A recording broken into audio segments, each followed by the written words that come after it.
good evening to all of you.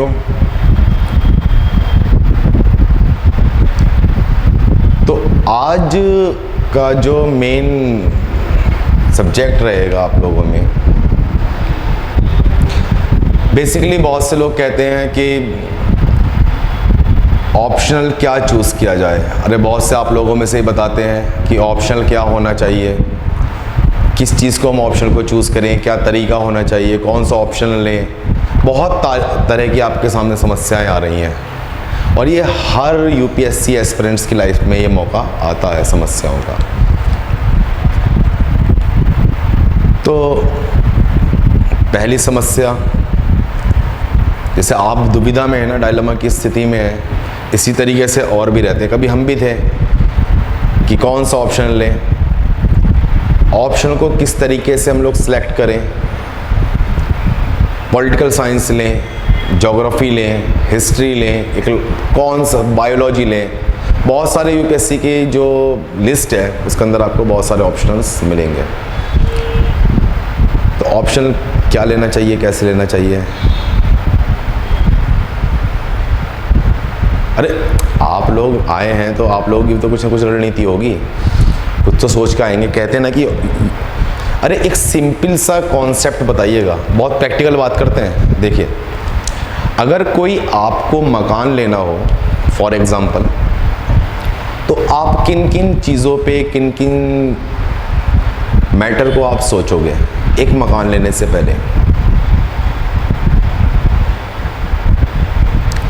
देखिए, मकान को लेने से पहले आपको जिन फैक्टर पे बात करनी चाहिए वो फैक्टर ये होते हैं कि यहाँ से रेलवे कितनी दूर है, यहाँ से रोडवेज कितनी दूर है, और जो हमारी लोकेलिटी है जहाँ हम लोग रह रहे हैं ये कैसी है, क्या हमारा यहाँ पे परिवार सुरक्षित रह पाएगा, यहाँ पे लाइट की क्या व्यवस्था है, यहाँ पे आने जाने की क्या व्यवस्था है, यहाँ पे कन्वेंस की क्या व्यवस्था है कि अगर हम रात में आए तो ईज़िली अपने मकान तक पहुँच पाएँ।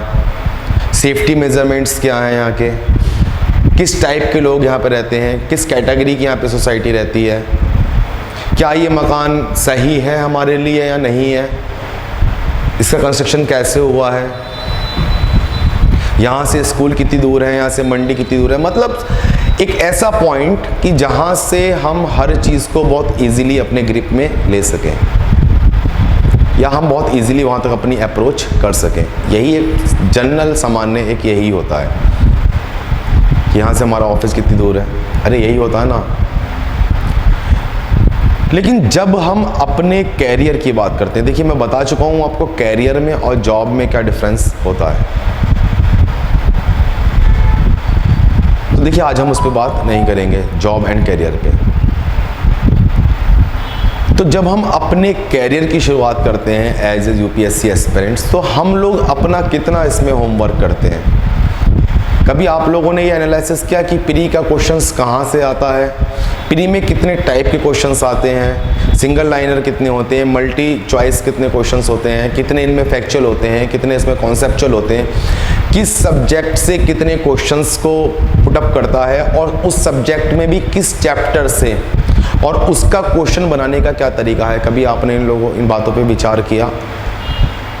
या जब हम मेंस की तैयारी करते हैं, कहते हैं कि यूपीएससी या स्टेट एग्जामिनेशंस में कभी भी आपकी मेंस प्री की तैयारी नहीं होती। मैं बार बार आपसे इस चीज़ को रिपीट करता हूँ, तो एक बार आज फिर बता देते हैं कि तैयारी जो प्रिपरेशंस होगी वो आपकी हमेशा मेंस की होती है, कभी प्री की कोई तैयारी नहीं होती। लेकिन कुछ लोग जो हैं वो उल्टी गंगा बहाते हैं। तो जो उल्टी गंगा बहाते हैं तो बताने की ज़रूरत तो है नहीं, फिर आगे समझ तो गए होंगे।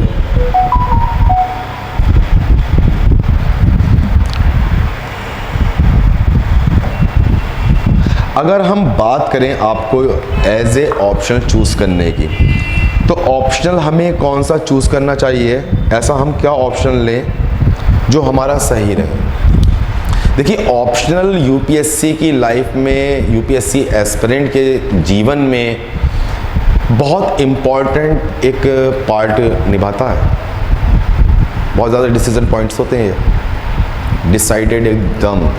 अगर आपका इसमें व्यू स्ट्रेट फॉरवर्ड रहा या डायलेमा की स्थिति बनी रही, और गलती से कोई गलत चूज़ कर लिया तो दिक्कत हो जाएगी।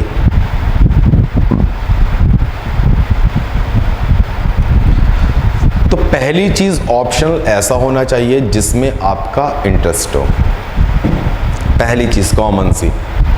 ऐसा नहीं हो कि बहुत से लोग आपको कह रहे होंगे, आपके साथी हैं, इस कोचिंग में भी होंगे, कुछ बाहर भी आपके दोस्त होंगे, अदर कोचिंग्स के भी आपके दोस्त होंगे, या कुछ आपके सीनियर्स होंगे, वो कहीं ना कहीं आपको गाइड कर रहे होंगे, आप पे थोप रहे होंगे चीज़ों को। देखिए, थोपना एक अलग चीज़ है।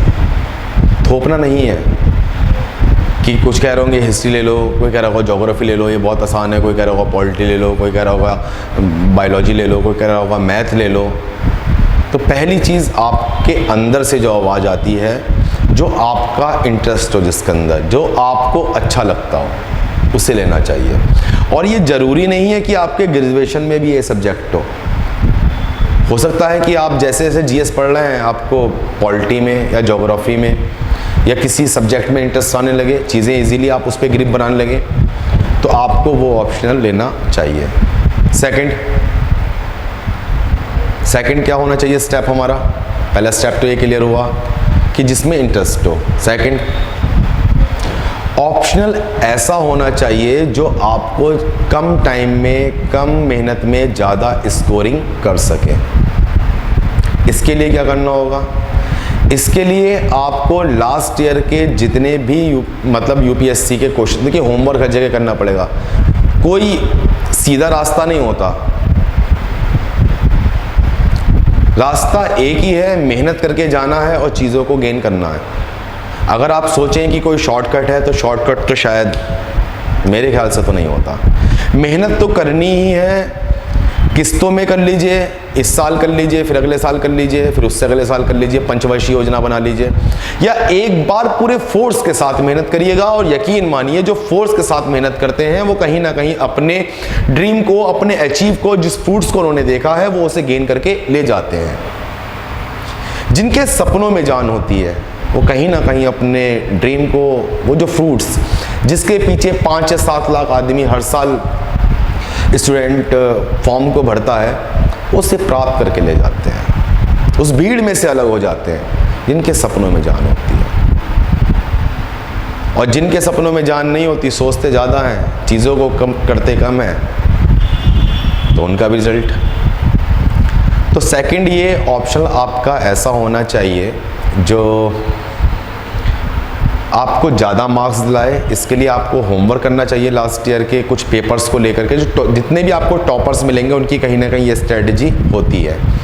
मिले भी होंगे आप हमारे यहाँ से 2-4 के टॉपर्स से, और मिलवा देंगे। अभी आगे हम सेमिनार अरेंज कराएंगे तो करा देंगे, मिलवा देंगे आपको 2-4 से। और फिर आपके स्टूडेंट्स जान पहचान के भी कुछ ना कुछ होते हैं। तो स्कोरिंग होना चाहिए। तीसरी चीज़ क्या होनी चाहिए? बहुत कम टाइम में, कम समय ले और कम समय में हम उस ऑप्शनल को कवर कर सकें। क्योंकि 500 मार्क्स का होता है, 500 मार्क्स का। तो 500 मार्क्स को हमें गेन करने के लिए अगर हम ऑप्शनल में अपने 270, 250, 300 तो बहुत कम रहते हैं, लेकिन फिर भी इम्पॉसिबल कुछ भी नहीं है।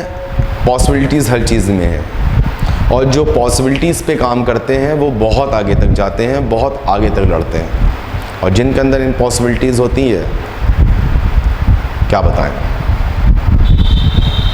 तो 275 तक हम लोग के नंबर हमें वो गेन करा सके, ऐसा होना चाहिए। जल्दी क्यों तैयार होना चाहिए? अरे हम ऑप्शनल पढ़ें, और पहली बात तो ये है कि आप पढ़ते पढ़ते ही ऑप्शनल तैयार कर लें, तो इससे बढ़िया बेस्ट तो कोई रास्ता है नहीं। इससे बढ़िया बेस्ट वे भी कोई नहीं है कि आप उसे क्लास में कर रहे हैं, कोचिंग में पढ़ रहे हैं, घर पे तैयारी कर रहे हैं। ये लगभग जो कोई भी ऑप्शनल है आपका, वो 6 से 7 महीने लेता है, 6, 7, 7.5, 8 महीने तक। लेकिन एक बार अगर हम 6-7 महीने लगा रहे हैं उसके अंदर, अगर हम अपने 6-7 महीने उसे दे रहे हैं, डिवोट कर रहे हैं, डिवोटेड हो रहे हैं उसकी तरह, तो फिर बाद में हमारा इतना टाइम ना ले। क्योंकि मेंस के, प्री और मेंस के बीच में कितने दिनों का टाइम होता है? कुल 3 महीने का, 90 डेज का। और इस 90 डेज में आपको एक ऑप्शनल तैयार करना होता है, हिंदी का पेपर तैयार करना होता है कंपलसरी वाला, हिंदी का, इंग्लिश का कंपलसरी वाला, फिर जीएस के जो आपके वो 4 सेगमेंट हैं, वो GS1 GS ग्रुप है ना, ये कई सब्जेक्ट का, GS1 GS part 2 GS part 3 GS paper 4th। तो ऐसा क्या करें, कौन सा ऑप्शन लें, किस तरीके से लें, ये हमने आपको बताया।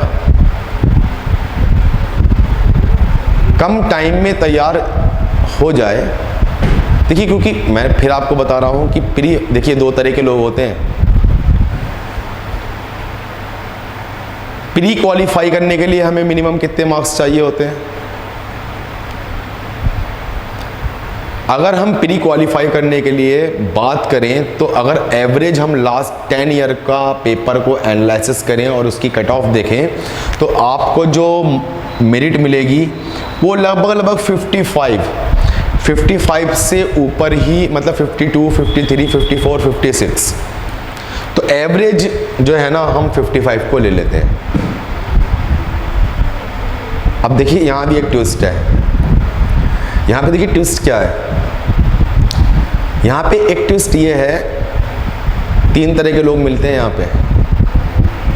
पहला ट्विस्ट आपका ये है कि कुछ लोग ऐसे होते हैं जो 55 का बॉर्डर लाइन है, इसे क्रॉस कर लेते हैं, 55 तक होते हैं या 55 से अबव होते हैं। क्वेश्चंस की बात कर रहे हैं, इनका भी बिल्कुल विजन जो है ना वो स्ट्रेट फॉरवर्ड रहता है, बिल्कुल एकदम क्लियर सीन होता है इनका कि इन्हें अब क्या करना है।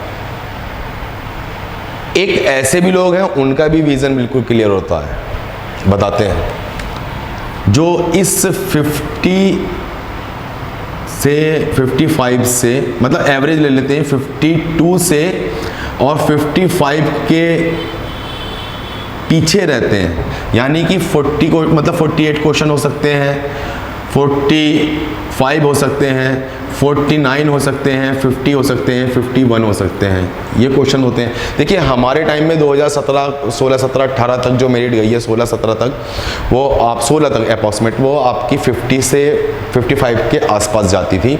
लेकिन अब 2017 के बाद से अगर हम ट्रेंड देख रहे हैं तो 50 से बिलो जा रही है। तो उसी हिसाब से एवरेज जो है इसका सेट कर लीजिएगा। इस बार तो देखिएगा मेरे ख्याल से 45-46 के अराउंड गई है प्री की जो मेरिट गई है। 46 वालों का इस बार मेंस लिख रहे हैं, वो लोग लिखेंगे अभी।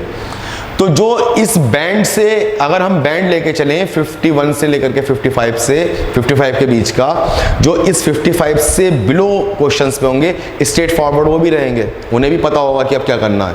अरे जो 55 से अबव वाले हैं उन्हें ये क्लियर रहेगा कि अब हमें मेंस की तैयारी करनी है, और जो 55 से मतलब 51 से नीचे वाले हैं उनका भी एकदम स्ट्रेट फॉरवर्ड रहता है, उन्हें भी पता होता है कि अब दोबारा से प्री की तैयारी करनी है। और जो बीच वाले होते हैं ना, ये बीच वाले 51 से और 54 वाला जो बैंड होता है, ये हमेशा परेशान रहते हैं कि बोले सर करें मेंस की तैयारी, प्री की तैयारी करें, किसकी तैयारी करें, क्या करें या ना करें। जब एक चीज़ और आपको बता रहा हूँ, यूपीएससी की एक क्वालिटी है। जैसे ही आप यूपीएससी का एग्ज़ाम देकर के GS1 की बात कर रहे हैं, जैसे ही आप GS1 का एग्ज़ाम देकर के एग्ज़ाम हॉल से बाहर निकलते हैं, आपका रिजल्ट पहले ही आउट होता है, आपको पता होता है कि क्या होने वाला है। देख लीजिएगा इस चीज़ को।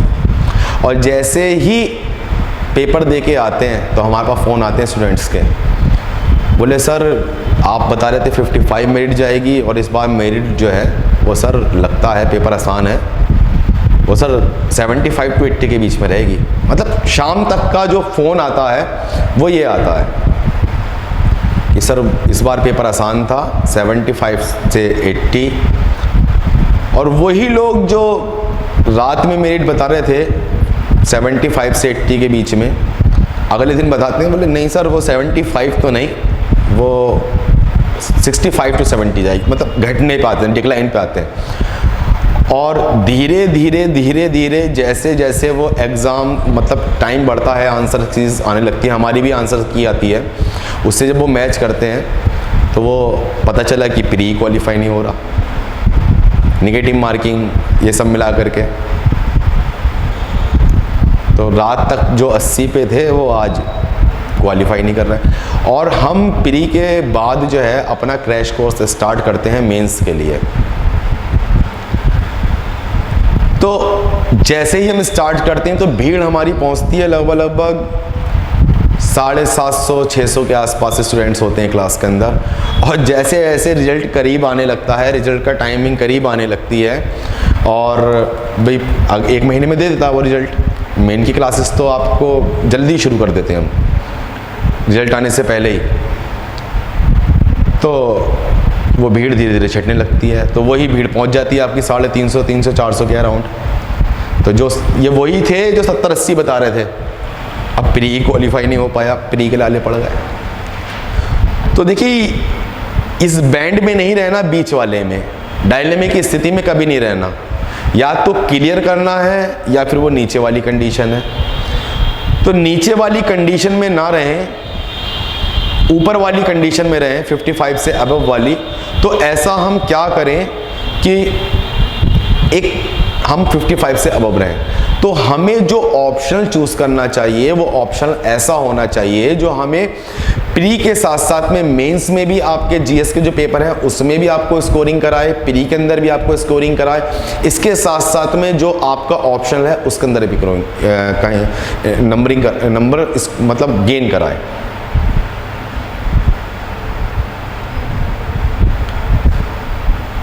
और कम टाइम में हो।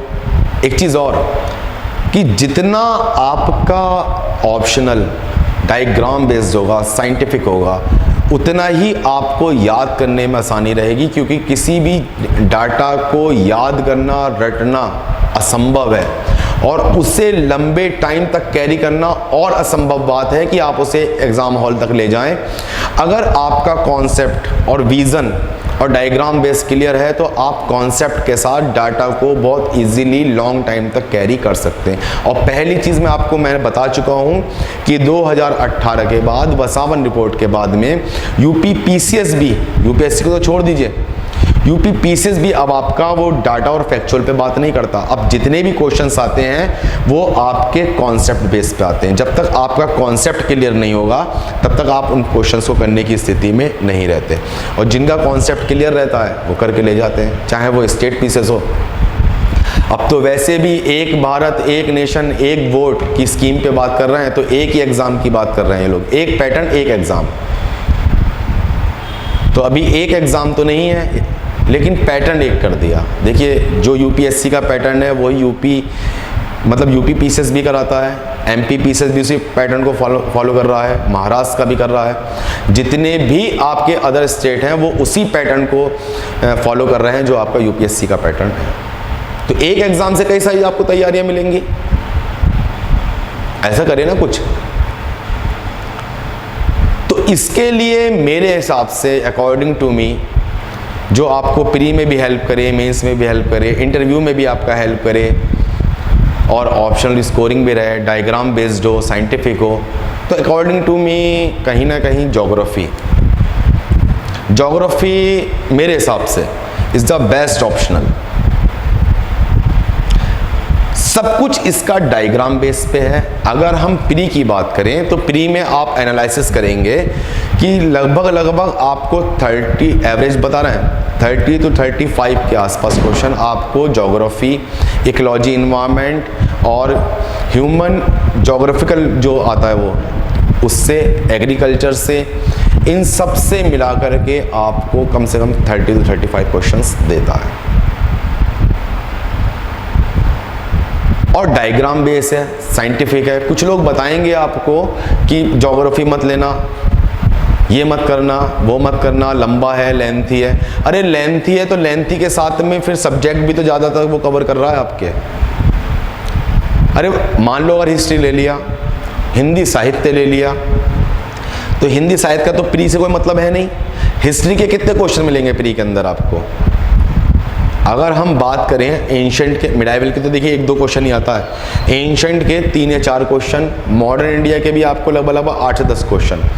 तो आर्ट एंड कल्चर मिला लो तो वो भी आपके लगभग 4 या 5 ही रहते हैं। तो टोटल जो एवरेज पहुंचेगा इसका 12 से 14 के बीच में।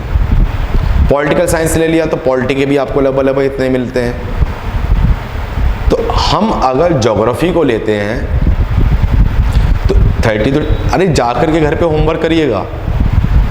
यूपी, अरे कभी बताया ना भी मकान वाला एग्जाम्पल, तो उसमें पता चलेगा आपको। और कंडीशन देखिए 55 से अबव वाली है, बता दिया हमने आपको, तो दोबारा नहीं बताएंगे। और कुछ टेंशन में आ गए, अरे भाई हर एग्ज़ाम का फ्लेवर अलग होता है, हर एग्ज़ाम की डिमांड अलग होती है, हर क्वेश्चन की अलग डिमांड होती है। अगर इकोनॉमिक्स बैंक वाला पढ़ेगा, बैंकिंग के एग्ज़ाम के लिए पढ़ेगा, तो इकोनॉमिक्स के पढ़ने का उसका जो चश्मा होगा, उसका जो व्यू होगा वो अलग होगा। अगर आप यूपीएससी के एस्पिरेंट हैं, इकोनॉमिक्स को पढ़ेंगे तो आपका व्यू अलग होगा, आपके देखने का नज़रिया उससे अलग होगा।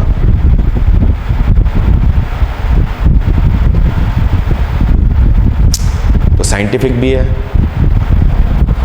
ज्योग्राफी का।